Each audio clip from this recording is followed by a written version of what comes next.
حضرت بلال نے اذان پڑھی تو وہاں نا 4-5 لڑکے کھیل رہے تھے، بکریاں چرا رہے تھے، ساتھ کھیل رہے تھے۔ ان میں ایک حضرت ابو معذورہ بھی تھے، 15 سال عمر تھی۔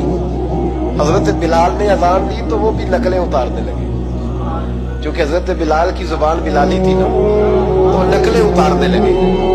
نبی پاک صلی اللہ علیہ وسلم نے نا بڑی ذمہ داری سے روایت درج کرنا، حضور نے حضرت زبیر بن عوام رضی اللہ تعالیٰ اور مولا علی شیر خدا کو بھیجا۔ ایک روایت حضرت عمر بھی ساتھ تھے، فرمایا جاؤ ان لڑکوں کو پکڑ کے لاؤ۔ صحابہ کہتے ہم گئے تو بچے تھے، دوڑے، کسی طریقے سے پکڑ کے لائے۔ تو نبی پاک صلی اللہ علیہ وسلم نے فرمایا بتاؤ بھائی بلال کی نقلیں کون اتار رہا تھا؟ بلال کی نقلیں کون اتار رہا تھا؟ عجیب لطف بن گیا۔ بولو کون نقلیں اتار رہا تھا؟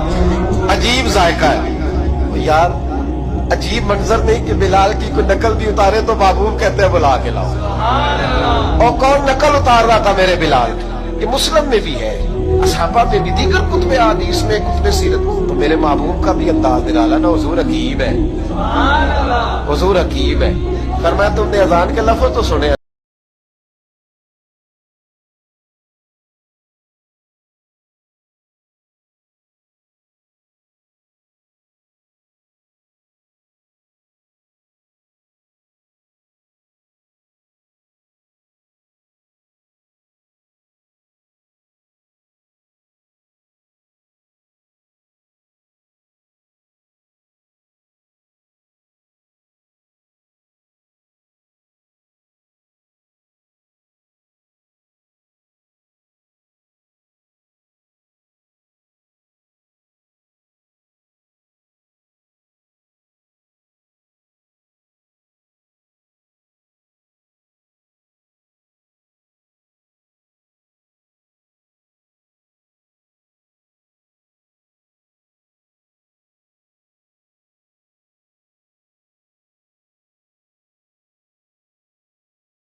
میں تیری بارگاہ میں عرض کرتا ہوں اسے برکت بھی دے دے اور اسلام کے رستے کی ہدایت بھی دے دے۔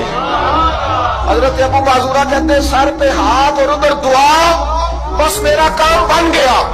فرماتے 15 سال کی عمر میں نے کسی سے مشورہ بھی نہیں کیا، میں نے کہا اشہد ان لا الہ الا اللہ واشہد ان محمدن عبدہ ورسولہ۔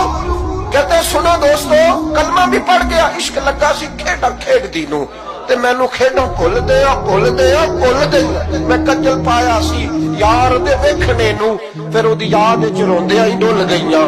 حیدر شاہ اس گلی کدے نہ رول دی، پر ہن تے رول گئیاں۔ کہتے میں نے نا فوراً پوچھا عمر کتنی؟ 15 سال۔ فوراً کلمہ حضور میری ڈیوٹی، فرمایا انت مؤذن، انت مؤذن، تو مؤذن ہے۔ حضور کہا؟ فرمایا فی مکہ۔ محبوب علیہ السلام نے فرمایا بلال اذانے پڑے گا مدینے میں اور تو اذانے پڑے گا مکے میں، میں تجھے مکے کا مؤذن۔ حضرت ابو معذورہ رضی اللہ تعالیٰ عنہ فرماتے ہیں میں بکریاں چرانے والا، میں کھیل کود کرنے والا، مصطفیٰ نے مؤذن بنا دیا۔